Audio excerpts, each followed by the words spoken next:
সহজে কিভাবে ট্রিকের সাহায্যে আমরা যে কোনো মান বের করে নিতে পারি এই ধরনের ত্রিভুজ থেকে। এটা একটি সমকোণী ত্রিভুজ। এই সমকোণী ত্রিভুজের এটা লম্ব আর এটা ভূমি, আর এই যে সবচেয়ে বড় বাহু এই কোণাকুণি বাহুটার নাম অতিভুজ। আচ্ছা, আমরা পার্কে যে স্লাইড দেখি, অর্থাৎ বাচ্চা কাচ্চারা যেখান থেকে স্লাইড করে নেমে যায়, সেইটা অনেকটা সমকোণী ত্রিভুজের সঙ্গে তুলনা করা যায়। যেমন পিকিউ একটা লম্ব, অর্থাৎ লম্ব বরাবর উঠে এখান থেকে যদি জোরে সরে আসি বা অতি জোরে সরে আসি তাই অতিভুজ, আর অতি জোরে সরে এসে পড়লো কোথায়? ভূমিতে, তাই এটার নাম হয়েছে ভূমি। আর এই জায়গাটা 90 ডিগ্রি। এখন এখানে আমাদের পিথাগোরাসের সূত্র প্রয়োগ করা হয়। এই যে সমকোণী ত্রিভুজ দিয়েছে যার নাম আমরা দিয়েছি পি কিউ, আর এদের মধ্যে আমরা অ্যাপ্লিকেশন করতে পারি পিথাগোরাসের সূত্রে। তা পিথাগোরাসের সূত্র হচ্ছে অতিভুজ স্কোয়ার ইকুয়াল টু লম্ব স্কোয়ার প্লাস ভূমি স্কোয়ার।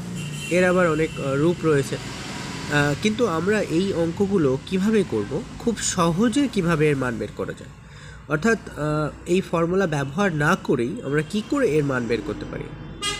যেমন আমি যদি বলি এটা লম্ব, এটা ভূমি, আর এটা অতিভুজ। অতিভুজ হচ্ছে সবচেয়ে বড়টা, আর বড়টা বের করাতে গেলে অন্য ছোট দুটোকে জুড়তে হয়। আমরা জানি কোনো বড়টা বা কোনো বড় জিনিসকে বের করাতে গেলে ছোট দুটোকে জুড়ে দিতে হয়। আবার আরেকটা হচ্ছে বলা যায় এরকমভাবে, যদি লম্ব বের করতে হয় তখন অতিভুজ আর ভূমি এই দুটোকে আমরা কি করব? অতিভুজ হচ্ছে বড়, ভূমি ছোট, তাহলে অতিভুজকে স্কোয়ার করব মাইনাস ভূমির স্কোয়ার করব, অর্থাৎ বড়টা থেকে ছোটোটার স্কোয়ারকে বিয়োগ করব। তেমনি করে যদি ভূমি বের করতে হয় তাহলে অতিভুজ আর লম্ব পড়ে রইল, এই অতিভুজ আর লম্বের মধ্যে অতিভুজ হচ্ছে সবচেয়ে বড়, তাই অতিভুজ স্কোয়ার আগে বসবে মাইনাস লম্বের স্কোয়ার বসবে। তাহলে এটা সবচেয়ে সহজে বোঝা যায় এভাবে। এই সমকোণী ত্রিভুজের জন্যই কেবলমাত্র পিথাগোরাসের সূত্রটি আমরা প্রয়োগ করতে পারি। এই পিথাগোরাসের সূত্র একমাত্র সমকোণী ত্রিভুজের ক্ষেত্রে প্রযোজ্য। আর এর যদি মান বের করতে হয় সেই মানগুলো আমরা ট্রিপলেটের সাহায্যে বের করব কী করে? একটা ট্রিক করে মনে রেখে। এই সমকোণী ত্রিভুজের এই কোণটা 90 ডিগ্রি, এখানে যে কোণটা রয়েছে এই 90 ডিগ্রি কোণটা রয়েছে। আমি একটু পরে বলে দিচ্ছি যে কিভাবে আমরা এই সমকোণী ত্রিভুজের বাহুগুলির মান কি হতে পারে সেটা নির্ণয় করব, কিন্তু কোনো সূত্র ছাড়াই। সেইটা আমি একটু পরে বলে দিচ্ছি, আগে এটা একটু বুঝে নিই। এখানে পি আর কিউ আর এটা আর রয়েছে। এই যে আর এই কিউ কোণটা 90 ডিগ্রি, বাকি আর কোণ এবং পি কোণ। তাহলে এখান থেকে আমরা একটা ইনফরমেশন পেতে পারি, সেটা হচ্ছে যে কিউ যদি 90 ডিগ্রি কোণ হয় তাহলে পি কোণ আর আর কোণের যোগফল কত, অর্থাৎ পি প্লাস আর যোগ করে 90 হবে। কারণ কি? কারণ একটি ত্রিভুজের 3টে কোণ, আর 3টে কোণের সমষ্টি কত ডিগ্রি? 3টে কোণের সমষ্টি হচ্ছে 180 ডিগ্রি। তার মধ্যে এটা হয়ে গেল 90, তাহলে বাকি থাকে এই দুটো মিলে আর 90। তাহলে আমরা বলতে পারি যে সমকোণী ত্রিভুজের সমকোণ ছাড়া অন্য কোণ দুটির সমষ্টি বা যোগফল হচ্ছে 90 ডিগ্রি। এবার আর একটা জিনিস হতে পারে, যদি লম্ব আর এই ভূমি দুটো একই হয়, অর্থাৎ লম্বর যা দৈর্ঘ্য ভূমিরও তাই দৈর্ঘ্য, তাহলে এই দাগটা আর এই দাগটা যদি সমান হয় সেক্ষেত্রে আমরা কি করব? সেক্ষেত্রে আমরা করব হচ্ছে এই দুটো যদি সমান হয় তাহলে এই কোণটা আর এই আর কোণ পি কোণটা আর এই আর কোণটা সমান হবে। অর্থাৎ এটা 90, এটা তো অলওয়েজ 90 থাকে। এবার এই বাহুটা আর এই বাহুটা সমান হয়ে গেল, তাহলে এটা অর্ধেক আর এটাও অর্ধেক, অর্থাৎ দুটোই সমান সমান মাপের হয়ে যাবে, যেটা 45 করে।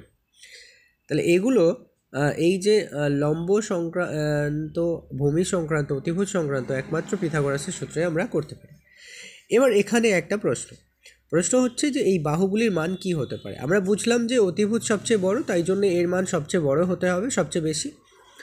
আর লম্ব আর ভূমি এরা ছোট ছোট হবে, অন্তত অতিভুজের থেকে। তো এবার এই সমকোণী ত্রিভুজের লম্ব আর ভূমি চেঞ্জ হতে পারে। যদি এই কোণের সাপেক্ষে কোনো কিছু হিসেব করা হয় তাহলে সোজা উল্টো দিকে যে বাহুটা আছে সেটা লম্ব হবে, আর ওপরে যে পি কোণ আছে তার কোণের সাপেক্ষে যদি চেক করা হয় তাহলে ঠিক তার উল্টো দিকে সোজা যে উল্টো দিকে বাহুটা রয়েছে অর্থাৎ কিউ আর, এটা তখন লম্ব হবে। আর কোণের সাপেক্ষে দেখলে লম্ব হবে পি কিউ, আর পি কোণের সাপেক্ষে দেখলে কিন্তু লম্ব হবে কিউ আর। অর্থাৎ লম্ব আর ভূমি চেঞ্জ হতে পারে ওর কোণ অনুযায়ী, আমরা যেটা ত্রিকোণমিতির অঙ্ক করতে খুব দেখি। এবার এখানে যে 3টে বাহু রয়েছে সেই 3টে বাহু কিভাবে একটা ত্রিভুজ ফর্ম করে বা গঠন করে আমরা কি করে জানি? আমরা জানি যে যে কোনো একটি বাহুর মান যে কোনো একটি বাহুর মান, আচ্ছা আমি যদি মনে করি এটা আমার 10 সেমি, এটা সবচেয়ে বড়, তাহলে এখানে 8 সেমি হলো আর এটা 6 হলো। তাহলে যদি তাই হয় তাহলে এটা 10 আর এটা হচ্ছে 6 আর এটা 8, তাহলে 8 আর এই 6 যদি যোগ করি তাহলে হয়ে যাবে 8 আর 6 14, আর এইটা রয়েছে আমার 10। তাহলে অবশ্যই এই 10 অর্থাৎ বড় বাহুটার থেকে অন্য দুটো বাহুকে যোগ করালে সেটা বেশি হতে হবে, অর্থাৎ এই দুটো বাহুর যোগফল যেটা হবে সেটা এই অতিভুজের মানের থেকে বেশি হবে, বা যে কোনো একটা বাহুর মানের থেকে বেশি হবে, তবেই আমরা তাকে ত্রিভুজ হিসেবে ফর্ম করতে পারবো। যদি আমি এখানে 2 আর এখানে 3 আর এখানে 5 নিয়ে নিই তাহলে কিন্তু হবে না, কারণ 2 3 যোগ করে 5 হচ্ছে এই 5-এর সাথে সমান, তাহলে এটা করা যায় না। আবার এখানে যদি আমি বলি এটা হচ্ছে 3 এটা 4, তাহলে 3 আর 4 যোগ করে 7 হলো, আর এটা 8, তাহলে কিন্তু হবে না, কারণ এটা থেকে এই দুটোর যোগফল বেশি হতে হবে। তাহলে এইভাবে আমরা সমস্ত সময় ত্রিভুজ গঠন করা যাচ্ছে কিনা দেখব। এবার আমি যদি বলি একটা 3 একটা 4 আর একটা 5 হয়েছে, এই যে এটা ধরলাম 3 এটা 4 আর এটা 5, তাহলে 5-এর থেকে এই 3 আর 4-এর যোগফল বড়, তার মানে ত্রিভুজ তৈরি হবে। আবার এই 3 আর এই 5-এর যোগফল 3 আর 5 8 হয়, যেটা এই 4-এর থেকে বড়, সেটাও হতে পারে ত্রিভুজ গঠন। আর এইবার আমি যদি বলি এই 3 আর এই 5, 5 আর 3 8, যেটা এই 4-এর থেকে বড়, তাহলে সেটাও একটা একটা ত্রিভুজ তৈরি করতে পারে।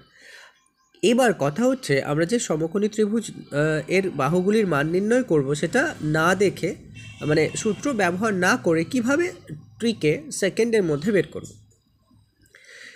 এটা হচ্ছে আমাদের একটা ট্রিক যেটা আমরা অ্যাপ্লাই করব এখন। আমরা ট্রিপ্লেট বলি একে। তাহলে সমকোণী ত্রিভুজের 3টে বাহু, এই 3টে বাহুর মান আমরা কয়েকটা নির্দিষ্ট পাবো এবং সেগুলোই সমকোণী ত্রিভুজের জন্যই শুধুমাত্র প্রযোজ্য হবে, অর্থাৎ তারা এমনভাবে থাকবে যারা সমকোণী ত্রিভুজ গঠন করবে। কারণ অতিভুজ স্কোয়ার ইকুয়াল টু লম্ব স্কোয়ার প্লাস ভূমি স্কোয়ার, পিথাগোরাসের সূত্র অনুযায়ী এটাকে আমরা এইভাবে ধরব। তাহলে যদি আমি বলি কোনো একটা এক দাগের কথা বলছি, একটা বাহু 3 সেমি হলে একটা 4 হলে অন্যটা 5 হবে, তার মানে যদি এটা 3 সেমি হয় এটা 4 সেমি হয় তাহলে অবশ্যই এটাকে 5 হতেই হবে। এবার কোনো প্রশ্নে এরকম দেওয়া রয়েছে এটা 5 দেওয়া রয়েছে এটা 4 দেওয়া রয়েছে, তখন আমরা কি বলবো, আন্দাজেই বলে দেবো এটা 3, কারণ ট্রিপলেটটা আমাদের মনে থাকবে। আবার যদি আমি বলি এটা 3 হয়েছে আর এটা 5 হয়েছে, তাহলে ভূমি কত হবে, তখন আমরা অবশ্যই বলে দেবো 4 হবে। আবার যদি বলে দেয় লম্ব 3 হবে ভূমি 4 হবে, তাহলে অতিভুজ কত হবে, আমরা বলে দেবো 5 হবে। অর্থাৎ আমরা কিভাবে হিসেব করলাম, আমরা হিসেব করলাম যে ট্রিপলেট অনুযায়ী। পরবর্তী আরেকটা ট্রিপলেট হচ্ছে একটা 6 সেমি হলে একটা 8 হলে অন্যটা 10 হবে, এটা সমকোণী ত্রিভুজের জন্যই একমাত্র সত্য। তাহলে সমকোণী ত্রিভুজের এটা যদি 6 সেমি হয় এটা 8 সেমি হয়, আর এটা তাহলে অবশ্যই 10 সেমি হবে। এবার দেখা যাক, তাহলে যদি প্রশ্ন করতো এটা 10 আর এটা 8, তাহলে এটা কত, অবশ্যই 6। আচ্ছা এটা 10 এটা 6, তাহলে অবশ্যই এটা কত, এটা 8। আচ্ছা এটা 6 এটা 8, তাহলে এটা কত, 10। এইভাবে আমরা হিসেব করব যে কোন ধরনের ত্রিভুজ আমাদের কেমন হবে। এরপরে আমরা চলে আসবো পরবর্তী আরেকটা ট্রিপলেটে, সেটা হচ্ছে 5 বা 12 বা 13, অর্থাৎ এটা যদি 5 হয় এটা যদি 12 হয় এটা 13 হবে, অবশ্যই হতেই হবে ওকে, কারণ এটা সমকোণী ত্রিভুজ। আচ্ছা এটাও হতে পারে, তো এটা যদি 5 হয় এটা তাহলে 12, তাহলে এটা 13, কারণ এই বড়টা সবসময় অতিভুজটাই হবে, বড়টা কিন্তু অন্য কোনো ত্রিভুজের মান হতে পারে না, এটা অতিভুজের মানই হতে পারে। তাহলে আমরা এভাবে ভাবতে পারি যে এটা যদি 10 সেন্টিমিটার হয় তাহলে এটা আমার 5 সেন্টিমিটার, এটা 12, তাহলে এটা 5 আর এটা 12 আর আরেকটা হচ্ছে 13। তাহলে আমরা ট্রিপলেট 3টে আপাতত একটু পড়ে নিই। একটা ট্রিপলেট হচ্ছে 3, একটা 4 আর একটা 5, তাহলে অতিভুজ এই বড়গুলো অতিভুজের কথা বলছে। তাহলে কোনো সমকোণী ত্রিভুজের একটি বাহু যদি 3 সেমি হয় আর একটা 4 হয়, তাহলে অবশ্যই অতিভুজটা 5 সেমি হবে, এটা একটা ট্রিপলেটের মধ্যে 3 4 5 এলো। আর একটা যদি 6 হয়, একটা যদি 8 হয় আর একটা 10 হবে, অবশ্যই এটা একটা ট্রিপলেট, এটা অতিভুজের মান 10 এলো। আর একটা ট্রিপলেট হিসেব করলাম, একটা 5 একটা 12 হলে আর একটা 13 হবে। ওই রকমই আর একটা ট্রিপলেটে আমরা যাব, সেটা হচ্ছে একটা যদি আমাদের 8 হয় একটা 15 হয়, তাহলে অবশ্যই অন্যটা 17 হবে। আর একটা যদি 9 হয় আর একটা যদি 40 হয়, তাহলে অন্যটা 41 হবে। আর একটি 12 এবং আরেকটি 35 এবং অন্যটা 37 হবে। তাহলে আমরা এইভাবেই যে কোনো হচ্ছে সমকোণী ত্রিভুজের যে কোনো মান দেওয়া থাকলে আমরা যে কোনোভাবেই তার ট্রিপলেট বা 3টে বাহুর মান আমরা সহজেই বের করতে পারি। তাহলে আরেকবার একটু ট্রিপলেটগুলো আমরা দেখে নিই। আমরা ট্রিপলেটগুলো দেখতে থাকলাম এইভাবেই, একটা 3 সেন্টিমিটার, অন্যটা 4, একটা 4 সেন্টিমিটার, একটা 5। তার মানে এরকম মনে রাখবো 3 4 5, 3 4 5, পরেরটা 6 8 10, পরেরটা 6 8 10, জাস্ট এদের ডবল করেছি। তাহলে একটা 3 4 5 6 8 10, অন্যটা যদি আমরা হিসেব করি তাহলে 5 12 13, 5 12 13, অর্থাৎ 3 4 5 6 8 10 5 12 13, 5 12 13, এটা আরেকটা ট্রিপলেট। এবার আমরা যদি আরেকটা ট্রিপলেট দেখি, সেটা হচ্ছে 8 15 17, আর একটা 9 40 41, আর একটা 12 35 আর 37। এইভাবে আমরা যদি ট্রিপলেটগুলো মনে রাখি, তাহলে যে কোন